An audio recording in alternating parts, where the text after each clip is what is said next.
1 अप्रैल 2026 से नया income tax act 2025 लागू होगा। 6 दशक पुराना इनकम टैक्स एक्ट 1961 अब पूरी तरीके से खत्म हो जाएगा। तो इस नए इनकम टैक्स एक्ट में पैन को लेकर कई बड़े बदलाव किए गए हैं। ये बदलाव मेनली नए पैन एप्लीकेशन से जुड़े हुए हैं।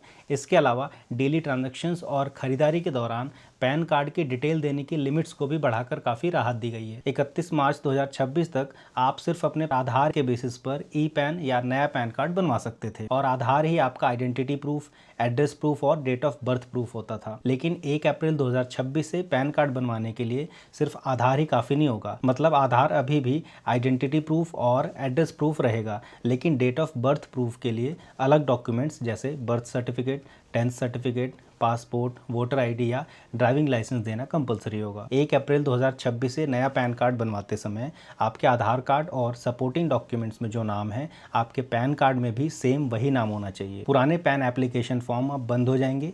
1 अप्रैल 2026 से इनकी जगह नए फॉर्म्स लागू होंगे। पहले इंडियन इंडिविजुअल्स और इंडियन कंपनीज इन दोनों के लिए फॉर्म 49A था और फॉरेन इंडिविजुअल्स और फॉरेन कंपनीज इन दोनों के लिए फॉर्म 49AA था। लेकिन अब इंडियन इंडिविजुअल्स के लिए फॉर्म 93 यूज़ होगा, इंडियन कंपनीज के लिए फॉर्म 94 यूज़ होगा, फॉरेन इंडिविजुअल्स के लिए फॉर्म 95 यूज़ होगा और फॉरेन कंपनीज के लिए फॉर्म 96 यूज़ होगा। अच्छा, अगर आपका पैन पहले से ही बना हुआ है तो आपका पैन इनवैलिड नहीं होगा, लेकिन हाँ, फ्यूचर में इस पैन में करेक्शन या अपडेट करने पर ये नए वाले रूल्स लागू होंगे। अभी तक बैंक में एक दिन में 50,000 रुपये कैश जमा करने पर और एक फाइनेंशियल ईयर में टोटल 20 लाख रुपए निकालने पर पैन देना ज़रूरी था, लेकिन अब इस लिमिट को चेंज कर दी गई है। 1 अप्रैल 2026 से एक या एक से ज़्यादा बैंक अकाउंट्स में पूरे फाइनेंशियल ईयर में टोटल 10 लाख रुपए कैश जमा करने पर और टोटल 10 लाख रुपए कैश निकालने पर पैन देना ज़रूरी होगा। कैश जमा करने और कैश निकालने की 10-10 लाख रुपए की लिमिट अलग अलग है। यानी कि अगर आप एक फाइनेंशियल ईयर में